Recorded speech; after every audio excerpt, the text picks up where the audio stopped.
आज मैं आपको मेरे साथ लेके चलूंगी वेद व्यास गुरुकुल वैदिक आश्रम और उसके साथ वेद व्यास मंदिर की भी एक छोटी सी झलक भी दिखाऊंगी।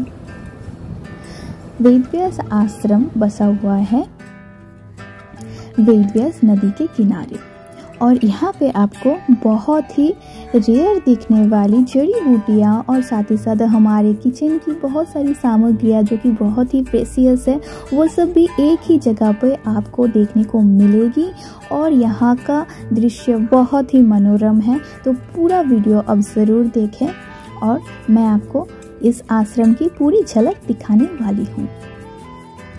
यहाँ से हम एंटर कर रहे हैं आश्रम के भीतर। यहाँ पे आपको चारों ओर बहुत सारे पेड़ पौधे वृक्ष और बहुत ही खूबसूरत नज़ारे देखने को मिलेगी। साथ ही साथ यहाँ पे उड़िया, हिंदी और इंग्लिश लैंग्वेज में भी आपको चारों ओर लिखाई देखने को मिलेगी। यहाँ पे हम अभी प्रवेश कर रहे हैं आश्रम के ऑफिस में। ऑफिस में प्रवेश करने के ही रास्ते आपको दिख जाएगी महापुरुषों की छवियाँ। आश्रम की पूरी डिटेल्स मैं आपको मेरे डिस्क्रिप्शन में दे दूंगी। अगर आप चाहें तो आप दान भी कर सकते हैं, आपकी जितनी क्षमता के अनुसार कुछ भी आप यहाँ पे दान कर सकते हैं। तो हम अभी इस दुकान से कुछ चीज़ें लेके जाएंगे। वैसे तो मैं जो भी कुछ देती हूँ बिल्कुल भी किसी को कभी भी नहीं दिखाती हूँ, पर इस आश्रम में मैं आपको दिखाने के लिए लाई हूँ क्योंकि आप भी इससे परिचित हो सकें।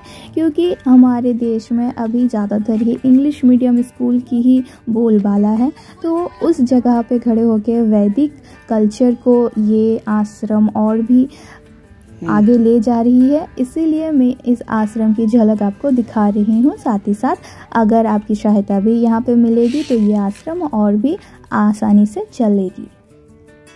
यहाँ पे चारों ओर आपको बहुत ही मनोरम वातावरण देखने को मिलेगी। साथ ही साथ पेड़ पौधे, खूबसूरत फूल और बहुत ही खूबसूरत नज़ारे देखने को मिलेगी। बहुत ही शांति भी मिलेगी जब आप इस आश्रम में आओगे।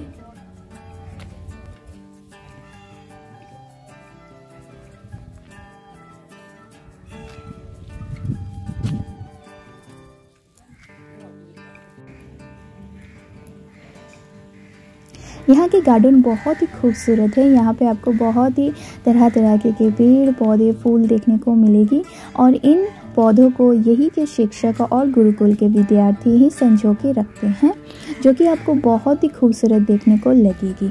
प्रत्येक दिन प्रातःकाल भोर में यहाँ के विद्यार्थी यज्ञ करते हैं और कहाँ करते हैं, कैसे करते हैं और विद्यार्थी कैसे हैं, ये सब कुछ मैं आपको एक एक करके दिखाऊंगी।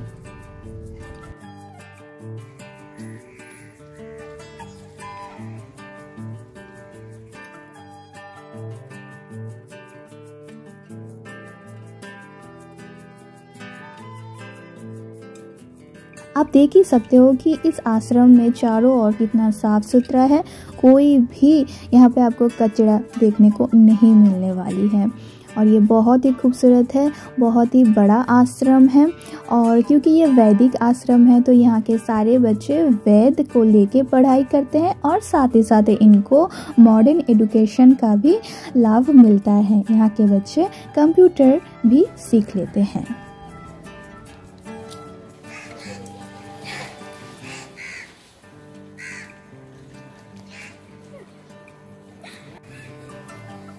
ये है यहाँ का भोजनालय। यहाँ पे भोजन बनती है प्रत्येक दिन और यहाँ से बच्चे को लंच टाइम में खाना भी दिया जाता है। अभी इनका लंच ख़त्म हुआ है तो ये सारे विद्यार्थी अपने अपने प्लेट्स को और अपने अपने आसन को लेके अपने रूम की तरफ जा रहे हैं।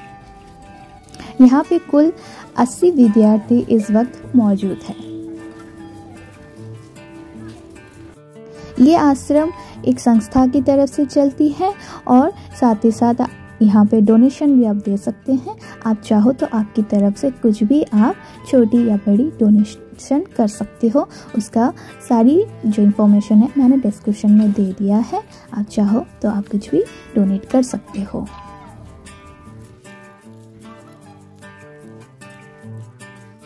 मैं अपने घर से कुछ रोटी बना के लाई थी, तो इनको मैं खिला रही हूँ। मुझे लगा था कि रास्ते में कोई कुछ तो मिल ही जाएगा, तो मुझे आश्रम में ही ये गाय मिल गई, तो मैं इसीलिए इनको भी ये भोजन करवा दे रही हूँ। पास में आपको गौशाला भी मिल जाएगी, जहाँ पे मैं आपको दूसरे वक्त किसी और वीडियो में लेके चलूँगी, पर आज मैं आपको बस इस आश्रम की और वेदव्यास नदी मंदिर की छोटी सी दर्शन करवाने वाली हूँ।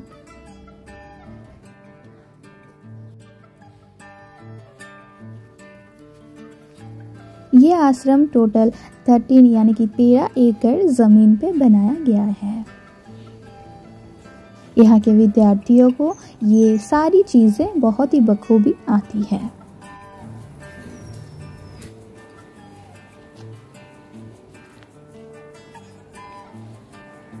छोटे छोटे बच्चों को जब आप इस तरीके से गेरुआ रंग और पीला रंग के कपड़ों में आप देखते हो तो आपका मन बहुत ही खुशी से गदगद हो जाती है। मुझे तो बहुत ही अच्छा लग रहा था, ये बहुत क्यूट भी लग रहे थे और मुझे इनको देख के सच में बहुत गर्व भी महसूस हो रही थी, क्योंकि हमारे देश में अभी इस तरीके के आश्रम बहुत ही रेयर होते हैं और आजकल के माँ बाप भी उतने ज़्यादा आश्रम पे ध्यान नहीं देते हैं, ज़्यादातर इंग्लिश मीडियम में ही देते हैं। पर मुझे इस तरीके के जगह पे आना बहुत ही अच्छा लगता है, साथ ही साथ इस तरीके के आश्रम को बढ़ावा देना भी मुझे बहुत पसंद है। ये है यहाँ का ऑफिस। आप कुछ भी डोनेट करते हो तो यहाँ पे पक्की तरीके से रसीद बनती है और आपको दिया भी जाता है।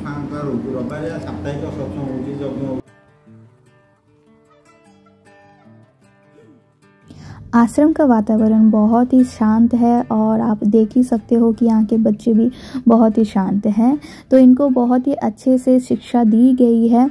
और साथ ही साथ अभी मैं आपको लेके जाऊँगी कुछ दुर्लभ जड़ी बूटियों के खजाने में, और उससे पहले मैं आपको दिखा देती हूँ कि ये है भोजनालय। तो यहाँ पे ये लंच टाइम में और डिनर टाइम और ब्रेकफास्ट टाइम में भोजन करते हैं और यहाँ पे इनका भोजन बनता है।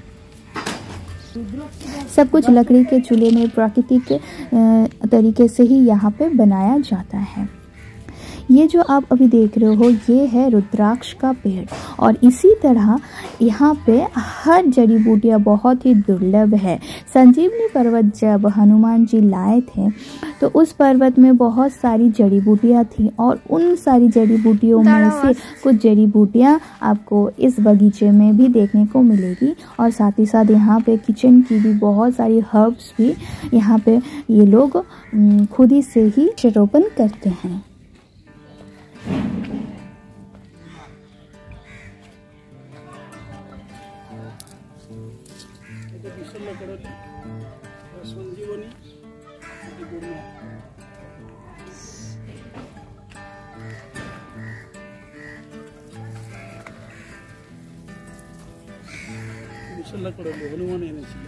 হ্যাঁ এটা তো দেখেছি আগে গুড়মারটা আবার কি গাছ ওই जब हनुमान जी संजीवनी पर्वत ला रहे थे उस वक्त बहुत सारे पेड़ पौधे भी उस संजीवनी पर्वत में थे संजीवनी बूटी के साथ। तो उसी की तरह ये गुड़मार और ये जो लाल पौधे भी आप देख रहे हो ना, ये सारे पौधे उसी संजीवनी पर्वत से ही हमें मिली है और इस आश्रम में उसे संजो के भी रखा गया है।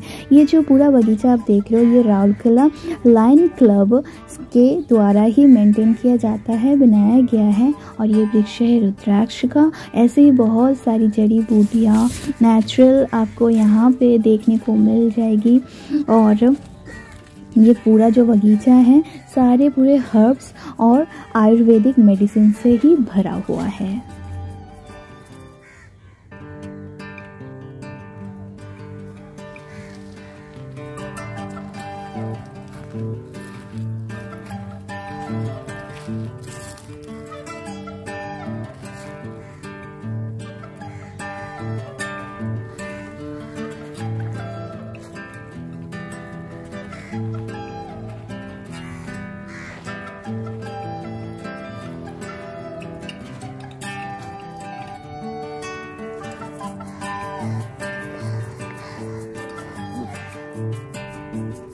कार्डेमम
विजिट अगेन, तो इसी तरीके से मैं दोबारा फिर ज़रूर आऊँगी इस गार्डन को ही देखने के लिए ख़ास करके, और इस पूरे आश्रम को भी देखने के लिए।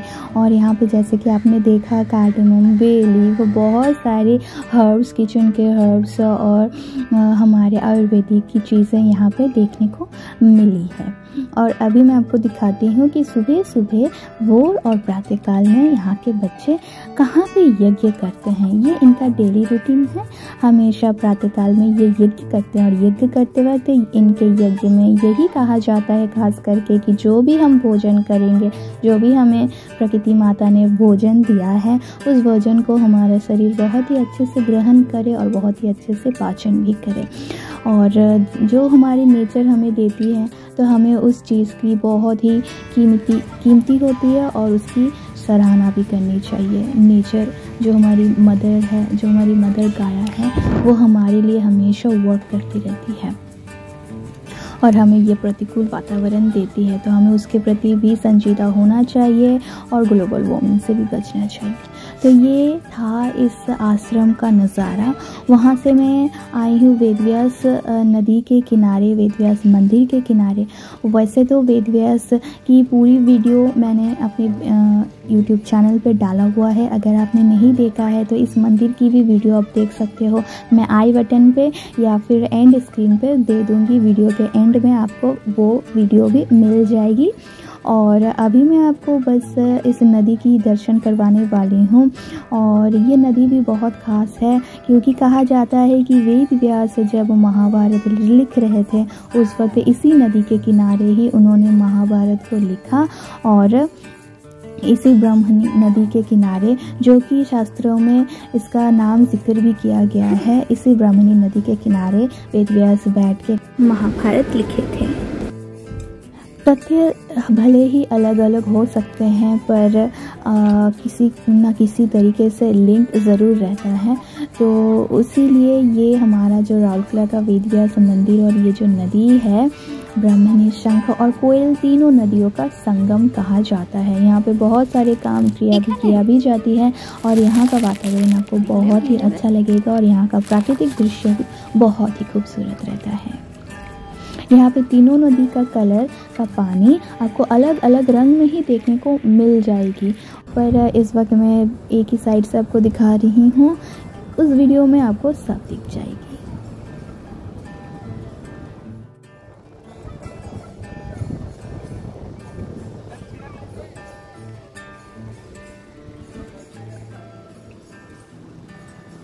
हमारा जीवन काल इस मूर्तियों में आपको दिखेगी, कैसे हम शैशव से छोटे से बड़े होते हैं, नौकरी करते हैं, हमारा विवाह होता है, हमारे दोस्त बनते हैं, कॉलेज जाते हैं, बुक्स पढ़ते हैं, उसके बाद हमारी संतान होती है, हम वृद्ध होते हैं और अंत में हम मर जाते हैं और आते हैं इस दाह सवदाह जगह पे। तो यही होता है, छोटा सा ही हमारा जीवन काल है जिसे हम सोचते हैं बहुत बड़ी ज़िंदगी है, नहीं है, 4 दिन की ज़िंदगी है और इसे आप जितनी खुशी से अपने फैमिली और फ्रेंड्स के साथ गुजार सकोगे, नेचर के साथ गुजार सकोगे, उतना ही आपके लिए वो अच्छा होगा और अंदर से बाहर से खुश रहोगे और खूबसूरत भी दिखोगे। ये था मेरा छोटा सा ब्लॉग, उम्मीद करती हूँ आपको पसंद आएगा। नेक्स्ट टाइम मैं आपको इस गौशाला में भी लेके आऊँगी, जो कि अभी मैं आपको बाहर से ही बस दिखा रही हूँ। नेक्स्ट टाइम हम ज़रूर आएंगे और इसके भी दर्शन करवाएंगे। उम्मीद करती हूँ आपको वीडियो अच्छी लगी। Then don't forget to do like, comment, share, subscribe my channel. Also you can follow me on my social media pages, links are on my description. So मिलते हैं आपके साथ मेरे नेक्स्ट वीडियो में। Till then bye bye and take care.